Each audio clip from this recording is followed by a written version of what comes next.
నల్గొండ జిల్లా కేతపల్లి మండలం కొప్పోలు గ్రామ సర్పంచ్ బోల్లా జ్ఞానలత అండ్ వెంకటరెడ్డి గారు మనతో ఉన్నారు. వెంకటరెడ్డి గారు ప్రస్తుతానికైతే పిఎస్సిసి చైర్మన్గా కొనసాగిస్తున్నారు. మరి గ్రామానికి వారి సతీమణి సర్పంచ్గా ఎట్లాంటి అభివృద్ధి కార్యక్రమాలు చేస్తారో వారిని తెలుసుకునే ప్రయత్నం చేద్దాం. నమస్తే సార్. నమస్తే సార్. ఎట్లా ఉంది మీరు గెలిచిన కాడి నుంచి ఇప్పటి వరకు ఇక్కడ సర్పంచ్గా కొనసాగిస్తున్నారు సార్? ఎట్లా గ్రామ అభివృద్ధి కొరకు మీరు ఎలాంటి ప్రయత్నం చేస్తున్నారు?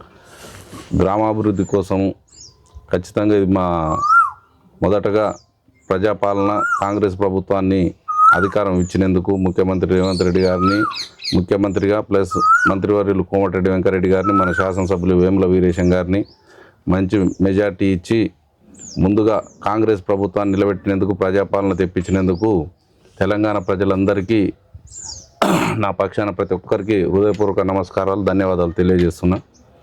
మా విలేజ్కి వచ్చేసరికి మా విలేజ్ కొంత బాగా ఎస్సీ పాపులేషన్ ఎక్కువ ఉంటుంది మా ఊర్లో. మిగతా క్యాస్ట్లన్నీ 50% ఉంటే ఓన్లీ ఎస్సీలో 50% వరకు ఉంటారు. అందుకోసమని మా విలేజ్లో వీలైనంత వరకు మా వంతు సహకారంగా డెవలప్మెంట్ విషయంగా ముందుకు పోతున్నాం. ఎమ్మెల్యే గారి సహకారంతో, మంత్రి గారి సహకారంతో. ఇంకా ముందు కూడా ఏమైనా పెండింగ్ వర్క్స్ ఉంటే కూడా చిన్న అంటే ఇక ఉంటుంటాయి. వాటిని కూడా అధిగమించి ఖచ్చితంగా మా ఊరిని కేతపల్లి మండలంలో ఆదర్శ గ్రామంగా తీర్చిదిద్దాలని దానికి మా ఎమ్మెల్యే గారు, ఎంపీ గారు, మంత్రి గారు అందరి సహకారం తీసుకుంటూ ముందుకు పోతున్నాం. సార్, ఇక్కడున్న స్థానిక ఎమ్మెల్యే గారు వేముల వీరేశానికి ప్రభుత్వం విప్పియటంతో మీరు ఏ విధంగా భావిస్తున్నారు సార్? ప్రభుత్వం విప్పియడం చాలా మంచి పరిణామం అండి. ఆయన కష్టాన్ని గుర్తించి చేస్తున్న కార్యక్రమాలను గుర్తించి ప్రభుత్వం ఇచ్చినందుకు ముందుగా మా మంత్రివర్యులు కోమటిరెడ్డి వెంకరెడ్డి గారికి, మరి ముఖ్యమంత్రి వర్యులు రేవంత్ రెడ్డి గారికి, ఉప ముఖ్యమంత్రి బట్టి విక్రమార్క గారికి ప్రత్యేక ధన్యవాదాలు కూడా తెలియజేస్తున్నాను. సార్, మీరు పిఎస్సిసి చైర్మన్గా మళ్ళీ మీకు పదవులు కొనసాగిస్తున్నారు సార్. మరి ఎట్లా ఉంది? మళ్ళీ ఏ విధంగా ఫీల్ అవుతున్నారు మీరు మళ్ళీ పొడిగించినందుకు? మంచి పరిణామం కదా. అప్పుడు ఆ టైంలో మొన్న వడ్ల కొనుగోలు ప్యాడీ ప్రొక్యూర్మెంట్ టైంలో కొంత రైతులకు ఇబ్బంది జరుగుతుంటే అది కూడా ప్రభుత్వం గ్రహించి మన చైర్మన్లను తీసేసినాం కదా. మన చైర్మన్లు ఉంటే ప్రజలతోటి మమేకమై, రైతులతోటి మమేకమై కొనుగోలు ఉధృతంగా చేస్తారు, ప్రాబ్లం రాకుండా చూస్తారని చెప్పేసి గ్రహించి కొంతమంది సలహాలు తీసుకొని మళ్ళీ పిఎస్సి చైర్మన్లను మళ్ళీ కంటిన్యూ చేస్తూ జీవో ఇచ్చారు. దానికి కూడా ప్రత్యేకంగా కృతజ్ఞతలు ప్రతి ఒక్కరికి తెలియజేస్తున్నాం. సార్, మీరు చైర్మన్ అయిన తర్వాత పంట మార్పిడి కానీ ధాన్యం కొనుగోలు విషయాల్లో ఎలాంటి మార్పులు వచ్చినాయంటారు సార్? అంటే పంట మార్పిడి విషయంలో ట్రై చేస్తున్నాం, అవగాహన సదస్సులు అన్నీ పెడుతున్నాం, కానీ రైతుల్లో కొంత చాలా తక్కువ మార్పు వస్తుంది. పంట మార్పిడికి ఎవరు రైతులు ఇష్టపడట్లేరు. కాకపోతే పోయినసారి బాగా ఈ దొడ్డు ధాన్యం పెట్టడం వల్ల బాగా ఇబ్బందులు అయినాయి. ఈసారి మాత్రం ఈ వానాకాలం సీజన్లో ఎక్కువ శాతం కొంత మొన్న జరిగిన ఇబ్బందులతోటి ప్రతి ఒక్కరూ సన్న వడ్లకు మాత్రం చాలా వరకు ఈసారి సన్న వడ్లే ఎక్కువ పెట్టిరు. సార్, ఈ గ్రామంలో మేము ప్రజా వాయిస్ తీసుకున్న తరుణంలో సార్ మొత్తం ఎక్కడ చూసినా కోతులు, కుక్కల బాధ బాగుంది సార్. ఇబ్బంది పడుతున్నారు. మీరు సర్పంచ్గా, మీరు చైర్మన్గా ఎలా ఈ సమస్యను పరిష్కరిస్తారు? మా దగ్గర కోతుల బెడద ఇంతకుముందు ఉండే. మేము సర్పంచ్ కాకముందే కోతులు పట్టించినాం. సర్పంచ్ అయిన తర్వాత కొంత కుక్కలకు కూడా టీకాలు వేయించి కుక్కలు లేకుండా చూసినాం. మామూలుగా మీరు మండలం మొత్తం చూడండి, మా విలేజ్లో ఉన్నంత తక్కువ కుక్కలు ఏ విలేజ్లో లేవు. కొంత ఏం చేసినామంటే ఈ పట్టించే వాళ్ళతో కూడా పట్టించి వాళ్ళకు వాళ్ళకి హ్యాండ్ ఓవర్ చేసినాం. కొన్ని తీసుకుపోయి కొన్నిటికేమో ఇక్కడ నల్గొండ దగ్గర టీకా కేంద్రం ఉంటే వాటికి తీసుకెళ్ళి ఇక్కడి నుంచి పట్టుకొని పోయి ఆ టీకాలు వేయించి వదిలేసినాం కొన్ని.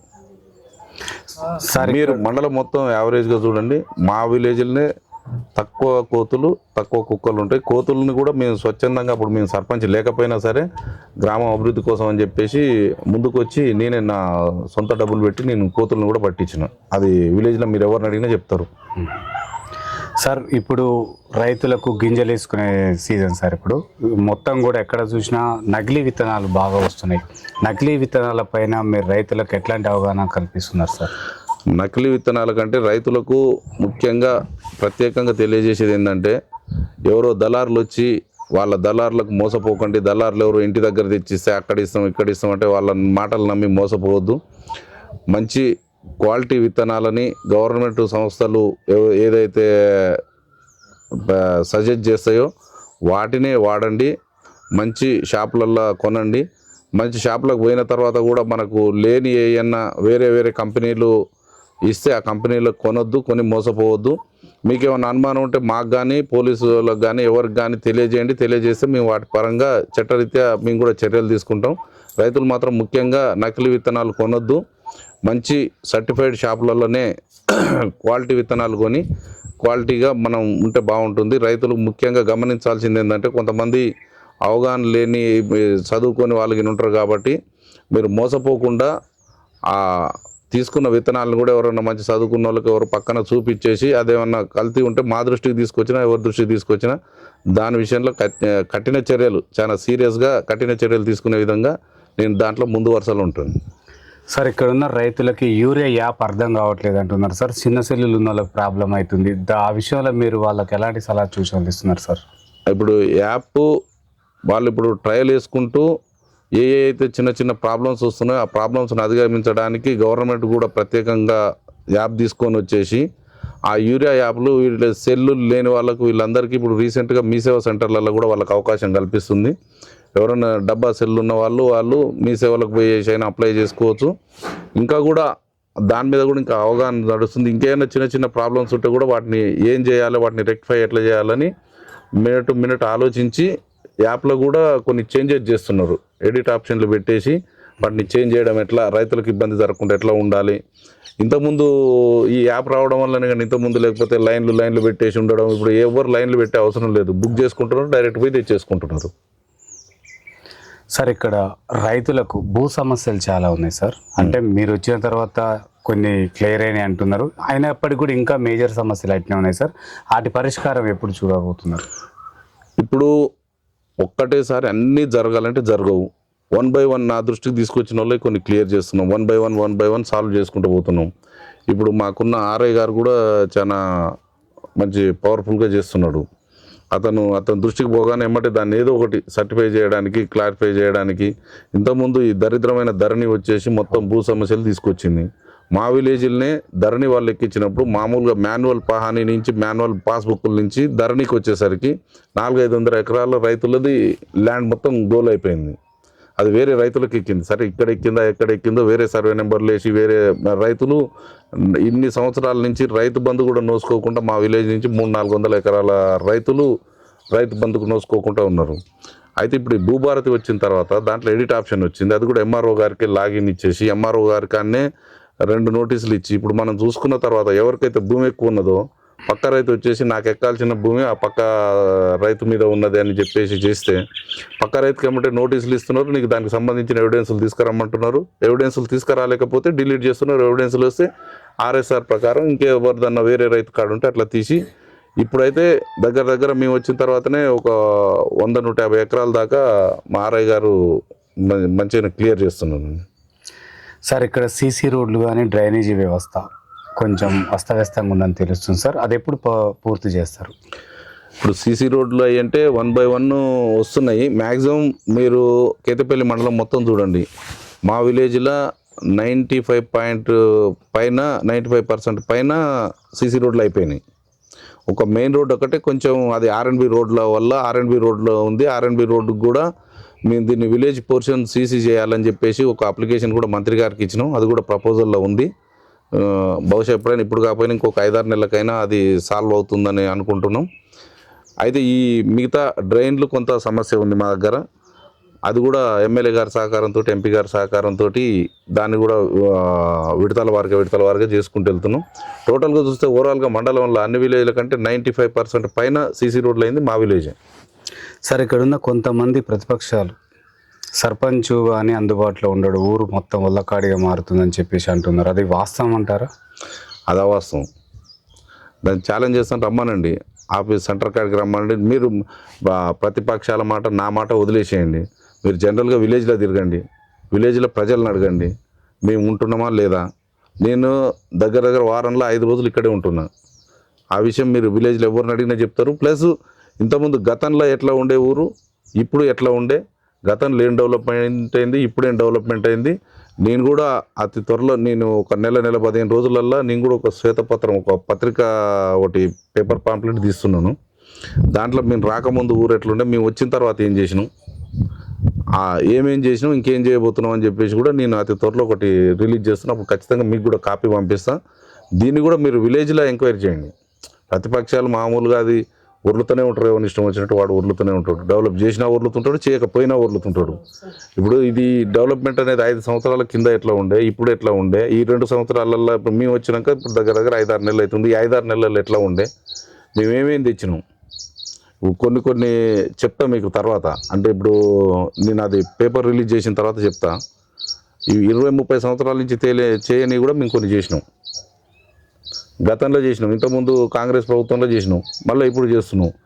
మేము గతంలో కాంగ్రెస్ ప్రభుత్వంలో ఉన్నప్పుడు ఏం చేసినాం, ఇప్పుడు మళ్ళీ కాంగ్రెస్ ప్రభుత్వంలో ఏం చేసినాం, మధ్యలో టీఆర్ఎస్ పాలన ఉన్నప్పుడు ఏం జరిగింది అనేది కూడా మీకు వివరంగా నేను పేపర్గా రాసిస్తాను మీకు మొత్తం. కానీ వాళ్ళ మీద చివాకులు, వీళ్ళ మీద చివాకులు చెప్పే అలవాటు నాకు లేదు, అవసరం కూడా లేదు. ఎవరో చిల్లరగా ఉరులుతుంటారు. నువ్వు ఎంత డెవలప్ 100% చేయి, 0 ఏం చేయలేదని అంటుంటారు. కానీ మీరు మా మాటలు వాళ్ళ మాటలు నమ్మకండి, మీరు జనం మాటలు నమ్మండి. జనం దగ్గరికి వెళ్ళండి, ఊర్లో ప్రజల తీర్పు తీసుకోండి, ప్రజల రిపోర్ట్ తీసుకోండి. సార్ ఈ గ్రామంలో నిరుద్యోగ యువత ఉన్నారు సార్, వాళ్లకు ఎమ్మెల్యే గారి సహకారంతో ఉద్యోగ కల్పన ఏదన్నా జాబ్ మేళాల్లో ఏర్పాటు చేసి ఉద్యోగాలు కల్పించే ఆలోచనలు ఉన్నాయంటారు? కంపల్సరీ కల్పిస్తాం. గతంలో కూడా ఆల్రెడీ మా మంత్రి గారు కోమటిరెడ్డి వెంకరెడ్డి గారు నల్గొండలో పెట్టినప్పుడు కూడా మా దగ్గర నుంచి కొంతమందిని పంపించినాం. మళ్ళీ తర్వాత ఉత్తమ్ కుమార్ రెడ్డి గారు కూడా జాబ్ మేళా పెట్టినారు. కాన్స్టిట్యున్సీ వైజ్ కూడా కొన్ని పెడుతున్నారు. ఉపాధి కల్పనలో కానీ పేదవాడిని ఆదుకోవడంలో కానీ మా ఎమ్మెల్యే గారు బాగా సహకరిస్తారు.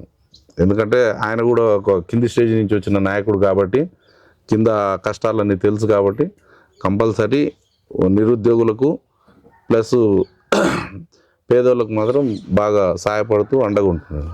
సార్ ఇక్కడ లైబ్రరీ కావాలంటున్నారు సార్ కొంతమంది నిరుద్యోగ విద్యార్థులు, మరి లైబ్రరీ ఏర్పాట్లు ఏమన్నా నా దృష్టిలో ఉంది. కొంచెం ప్లేస్ కోసం అని చూస్తున్నాం. అతి త్వరలో నేను లైబ్రరీ ఏర్పాటు చేపిస్తాను.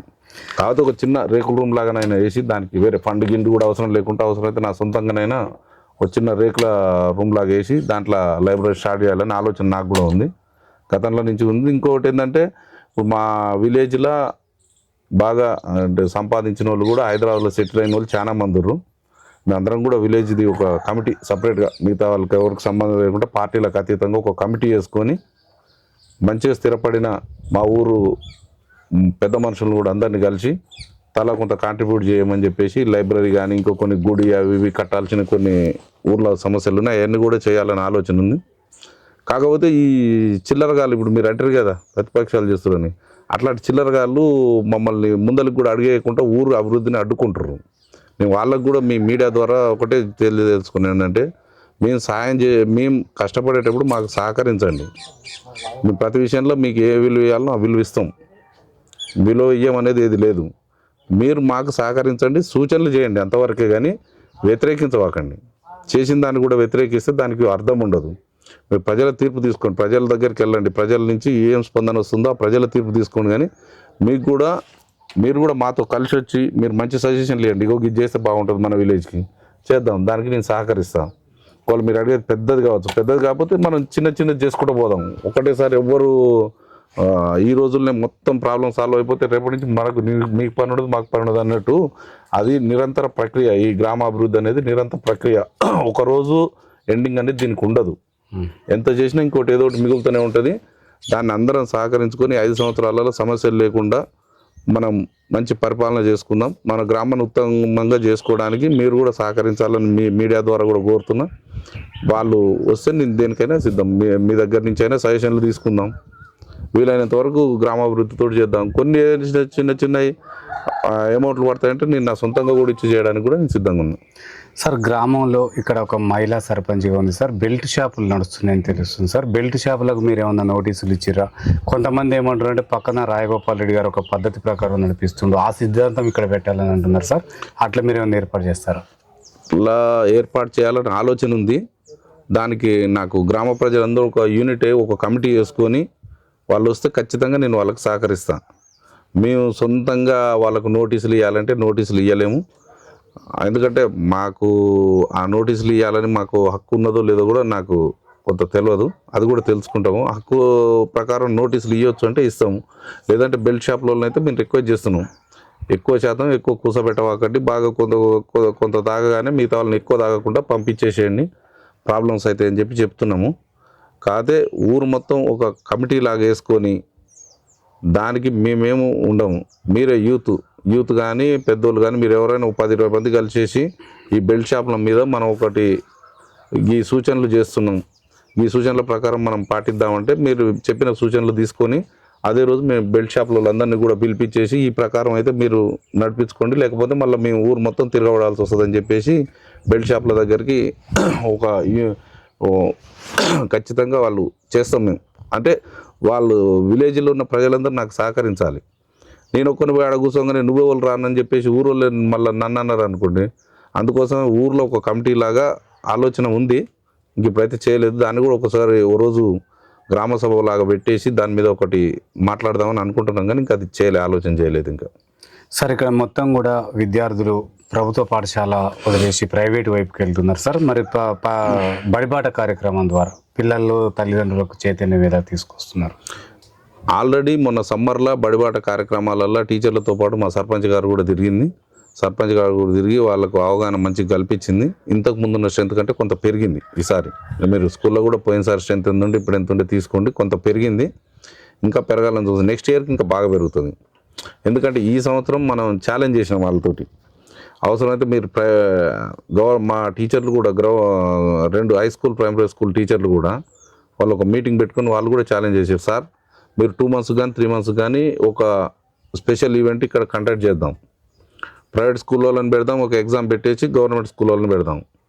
దాంట్లో మేము ఏమన్నా మా స్టడీలో ఏమైనా లోపం ఉన్నా ప్రైవేట్ స్కూల్ వాళ్ళకంటే ఒక మార్క్ తక్కువ వచ్చినా మేము రెస్పాన్స్ ఉంటామని చెప్పేసి high school primary school principal కూడా వాళ్ళ టీచర్లతో సహా అందరు వచ్చి వాళ్ళు కూడా ఛాలెంజ్ చేశారు. అదే విషయం మేము విలేజ్లో చెప్పినాం.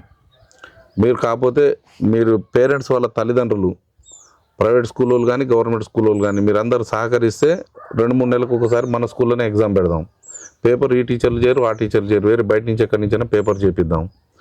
వాళ్ళకు టెస్ట్ పెట్టి మన స్కూలు మంచిగా ఉందంటేనే మన స్కూల్కి పంపరు, లేకపోతే లేదని చెప్పేసి అవగాహన చేసినాం. కొంత పెరిగింది. ఈ రిజల్ట్ చూసిన తర్వాత నెక్స్ట్ ఇయర్ ఇంకా పెరుగుతుందని ఆశిస్తున్నాం.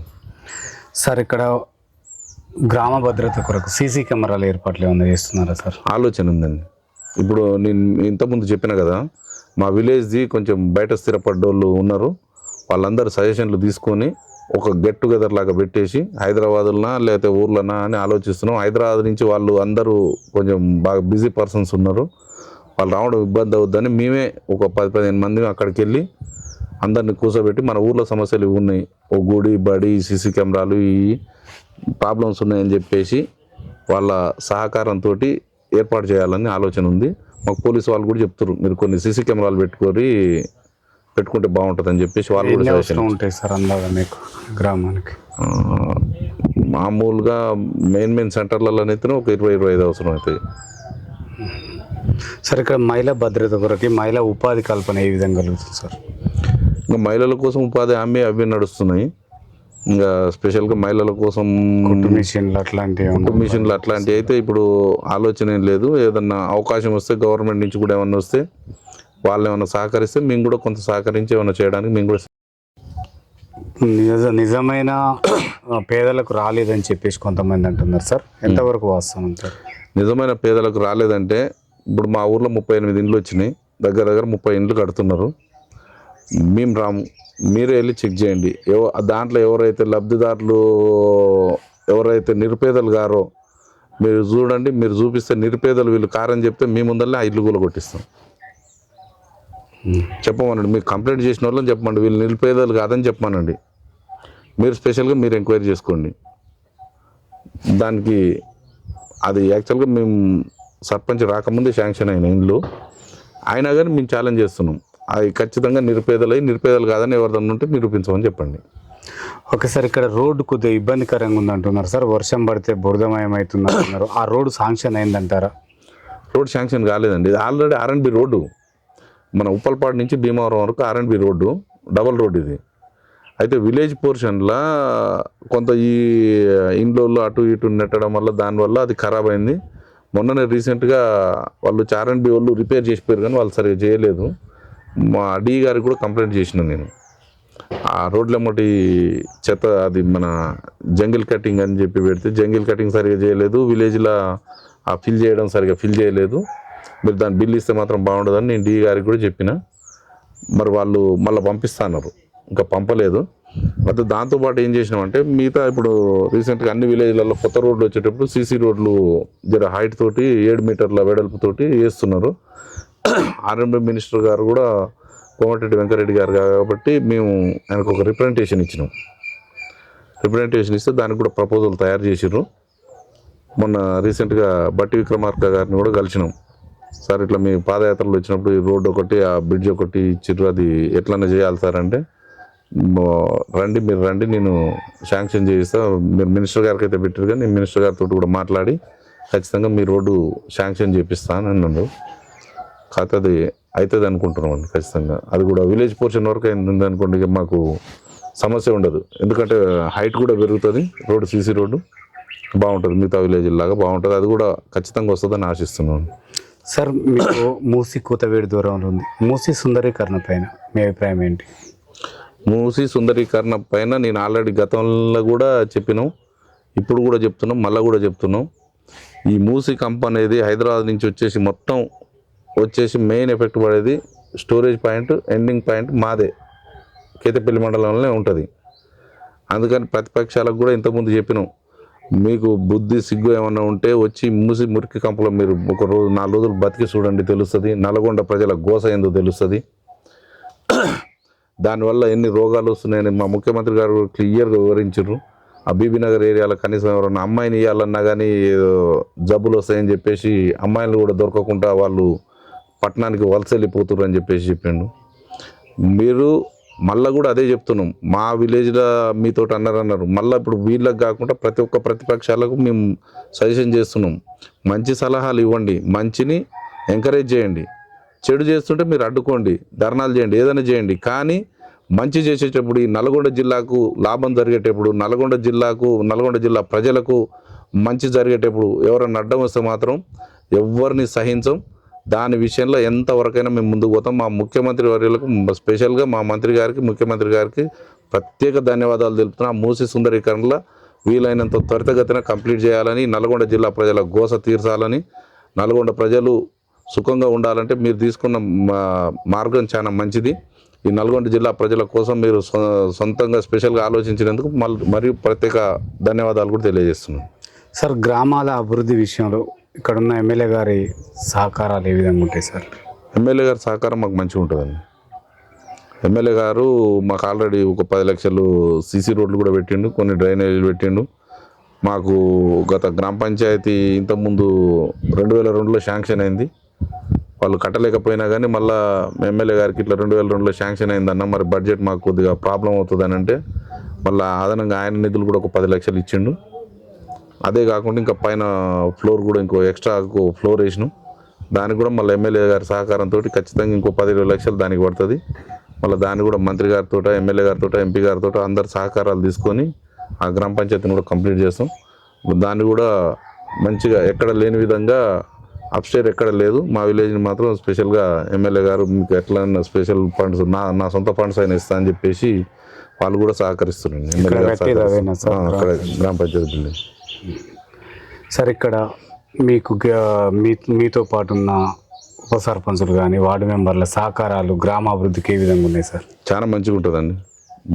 మేము యాక్చువల్గా ఏదో పదవులు ఉన్నాయి, ఉప సర్పంచులు, వార్డు మెంబర్లని కాకుండా మేమందరం ఒక కుటుంబ సభ్యుల్లాగా, మా గ్రామ సభ జరిగినా కానీ ఇదేదో వేరే పంచాయతీలకు అట్టి కాకుండా ఒక కుటుంబంలో సమస్య వస్తే ఎట్లా పరిష్కారం చేసుకుంటామో, ఏం చేయాలని ఆలోచించుకుంటామో, వార్డు మెంబర్లు కానీ, మా ఉప సర్పంచ్ కానీ, సర్పంచ్ గారు కానీ అందరు కూడా ఒక కుటుంబంలాగా సమస్యలు కూర్చొని వాళ్ళే పరిష్కారం చేసుకుంటూ వాళ్ళు ఒక కుటుంబంలాగానే ఉంటారు. గ్రామ పంచాయతీని ఒక కుటుంబంలాగా చేసుకున్నారు వాళ్ళు.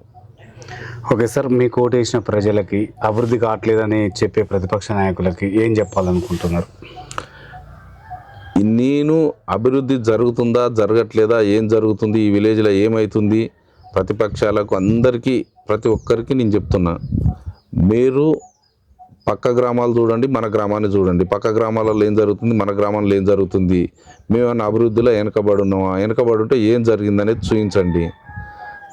మీరు అంతేగాని చేసిన అభివృద్ధిని కూడా మీరు అడ్డుకుంటూ మీరు ఇది చేయలే అది చేయలే అంటుంటే మాకు నిరుత్సాహం వస్తుంది. మీరు ఎంకరేజ్ చేయండి. ఒక పని చేసి ఇంకో 2 పనులు చేయమని నాకు ఎంకరేజ్ చేస్తూ మాకు సపోర్ట్ చేస్తూ మీ సజెషన్లు ఇచ్చుకుంటూ పోతే మేము కూడా హుషారుగా పని చేయడానికి అవకాశం ఉంటుంది. కానీ దాన్ని మేము ఏది చేసినా కానీ కించపరుచుకుంటా మీ వక్ర బుద్ధితోటి గతంలో మేము చేయలేదు ఇప్పుడు ఈయన చేస్తే పేరు ఎట్లా వస్తుందో అని చెప్పేసి మీ వక్ర బుద్ధితోటి ఆ వంకర పోతే విలేజ్ కూడా వంకర అయ్యే అవకాశాలు ఉంటాయి. ఇప్పటికైనా చక్కగా మారండి. చక్కగా మారి మీ సజెషన్లు ఇవ్వండి. డైరెక్ట్ నాకు ఇవ్వకపోతే ఇప్పుడు మా మీడియా మిత్రులు ఇప్పుడు వీడియో తీస్తున్నారు, ఈ మీడియా మిత్రులతోటైనా సహకారం తీసుకొని నేను గవర్నమెంట్ నుంచి చేయాల్సిన పని ఏదన్నా అవకాశం ఉండి ఇది చేయలేకపోతున్నావు అని అంటే నేను ఖచ్చితంగా ప్రతిదాన్ని నేను చేసుకుంటూ పోతా. సజెషన్లు వాళ్ళకైనా ఇవ్వండి. చిన్న సమస్యలు ఏదైనా చిన్న అమౌంట్లతోటి సమస్యలు ఏది ఉంటే నేను నా సొంత డబ్బులు కూడా పెట్టుకొని చేస్తా, ప్రాబ్లం లేదు. కానీ పెద్ద మీరు ఏదో ఎట్లాగో సమస్యలు చెప్పమన్నారు కదా అని మీ ఇష్టం వచ్చిన నేను తీర్చలేని సమస్యలు చెప్తే అది నాతోటి అయ్యేంత వరకు నేను చేస్తా. చేయలేని మీరు కూడా అడగవాకండి.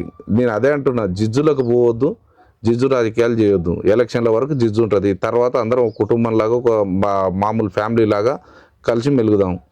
మీరు సమస్యలు ఉంటే తీసుకురండి, వాళ్ళు నా దగ్గరికి తీసుకొస్తే సంతోషంగా స్వీకరిస్తాను. నా దగ్గర కాకపోయినా వీళ్ళకి చెప్పండి, చెప్తే దాని మీడియా ద్వారా ఖచ్చితంగా నేను సాల్వ్ అయ్యేటట్టు చేస్తా. కానీ ఏదో సమస్యలు చెప్పమన్నారు కదా అని తీర్చలేని సమస్యలు, ఏయో సమస్యలు అది లేదా ఇది లేదా అది అని చెప్తే కొన్ని సమస్యలు తీరాలన్నా ఎమ్మటి తీరేటివి కావు. విడతల వారిగా ఒకదాని తర్వాత ఒకటి జరుపుకుంటూ పోతుంటాయి. మళ్ళా కూడా మీ అందరికీ నేను మళ్ళీ ఒక సజెషన్, సమస్యలు అందరం కూర్చుందాం, మాట్లాడుకుందాం, తీర్చుకుందాం. మన విలేజ్లో బయట స్థిరపడ్డోళ్ళు కూడా వాళ్ళ సజెషన్ తీసుకుందాం, వాళ్ళ సలహాలు తీసుకుందాం, వాళ్ళ సహకారం తీసుకుందాం. అందరం కలిసి ఒక కుటుంబంలాగా ఉందాం. అంతే తప్ప ఇప్పటికైనా సరే మీ బుద్ధి మార్చుకొని నాతో సహకరించండి, నాకు సహకరించండి, మా సర్పంచ్ గారికి సహకరించండి, మా గ్రామ పాలక మండలికి సహకరించి ఈ 5 సంవత్సరాలు మన విలేజ్ని ఒక ఉత్తమ గ్రామంగా ఉండేటట్టు చూడండి. మాకు పేరు వస్తుంది, మేము గతంలో చేయలేదనే ఆలోచన తీసేయండి. మీరు వచ్చి మాకు సహకరించి చేస్తే ఫస్ట్ మీ పేరే చెప్తాం. వీళ్ళు మాకు సహకరించి వీళ్ళు సలహాలు ఇవ్వడం వల్లనే ఈ గ్రామాభివృద్ధి ఇంత తొందరగా అభివృద్ధి చెందుతుందని చెప్పేసి ముందు మీ పేరు చెప్పినాకనే మా పేరు చెప్పుకుంటాం. సార్ ఫైనల్గా ఇక్కడున్న యువకులు కొంతమంది అంటే మద్యం సేవించి బైకులు ర్యాస్గా తోలటం, తర్వాత ఆకతాయిలు కొంతమంది మహిళలు ఇబ్బంది పెట్టడం, అట్లాంటి కొన్ని జరగకుండా హెల్మెట్ లేకుండా పోవటాలు అట్లాంటివి జరగకుండా పోలీసుల ద్వారా అవగాహన శిక్షణ ఏర్పాటు చేశారు సార్. అంటే గతంలో ఒకసారి అవగాహన శిక్షణ చేసినాము. అంటే వాళ్ళది కూడా దాంట్లో పార్ట్గా పోలీసు వాళ్ళది కూడా ఒక పార్ట్ ఉండే ప్రజాపాలనలో. అప్పుడు కొన్ని ప్రమాణాలు అవి చేయించినాం. హెల్మెట్లు కూడా కొన్ని ఎమ్మెల్యే గారి ద్వారా, అప్పుడు డీజీపీ గారు వచ్చినప్పుడు ఎమ్మెల్యే గారి ద్వారా కొన్ని హెల్మెట్లు కూడా పంపించారు. కాకపోతే అలా కొద్దిగా తక్కువ వచ్చినాయి, ఇంకా కొంతమందికి ఇవ్వలేదు. అది కూడా కొన్ని మేమే విలేజ్ నుంచి తెప్పించేసి ఓ రోజు ప్రోగ్రాం పెట్టి ఎమ్మెల్యే గారిని పిలిచి ఆ ప్రోగ్రాం చేద్దామని ఆలోచన ఉంది. అది ఇంకా ఆకతాయిలు అయ్యి అంటే చెప్తున్నాం, మా ఎస్ఐ గారికి కూడా చెప్పిన, ఈవినింగ్ 7 to 9 కానీ 10 కానీ మా విలేజ్ మీద ఒకసారి ఒక 2 రౌండ్లు వేయండి. ఊరు బయటలల్లా మోరీల మీద అక్కడ ఇక్కడ కొంతమంది తాగుతున్నట్టు దృష్టికి వచ్చింది. నేను వెళ్ళినప్పుడు నేను చెప్తా, కానీ 24 గంటలు మనం అయితే చూడలేం కదా. అందుకని మీరు ఒక రౌండ్ వేసిపోయారు అనుకుంటే ఒక వారం 10 రోజులు తిరిగితే వాళ్ళకు కూడా భయం అవుతుంది. కాబట్టి నేను వాళ్ళకు కూడా చెప్పిన ఆల్రెడీ అది ఉంది, కొంత సమస్య అయితే ఉంది. ఈవినింగ్ టైంలో జర మోరీల మీద కానీ చక్కన సందులలో కానీ అక్కడిక్కడ తాగుతున్న నా దృష్టికి కూడా వచ్చింది. దాన్ని కూడా అరికట్టడానికి నేను పోలీసు వారి సహకారం తీసుకొని ఖచ్చితంగా చేపించేస్తాను. సరే సార్, లాస్ట్ అండ్ ఫైనల్గా గత పాలకుల కంటే మీరు భిన్నంగా చేయడానికి మీ దగ్గర ఏ ప్రణాళిక ఉంది సార్? గత పాలకుల కంటే భిన్నంగా అంటే అది నేను చెప్పే కంటే మీరు విలేజ్లో ప్రజలను అడగండి, ప్రజలే చెప్తారు. ఇప్పుడు ఇంతకుముందు మంచిగా జరుగుతుందా, ఇప్పుడు మంచిగా జరుగుతుందా, ఇంతకుముందు మీకు ఏం సమస్యలు ఉండే, కరెంటు సమస్యలు నేను విలేజ్లో ఇప్పుడు ప్రాబ్లమే లేకుండా దరిదాపుగా నేను, ఎందుకంటే అదే నేను ఎక్కడ చెప్పొద్దు అనుకున్నా, తర్వాత నేను ఈ పేపర్ రిలీజ్ చేసిన తర్వాత ఇవన్నీ చేద్దాం అనుకున్నా. ఇప్పుడు ఏదో ఒకటి చెప్తే మళ్ళీ ఇది అదని కరెంటు సమస్య గురించి చెప్తాం. మా విలేజ్లో దగ్గర ఒక 5 ట్రాన్స్ఫార్మర్లు 25 ఇది ఇచ్చినాము. ఇంకొక 10 సంవత్సరాల దాకా విలేజ్ వరకు, ఇంకొక 10 years వరకు మాకు కరెంటు సమస్య అనేది ఉండదు.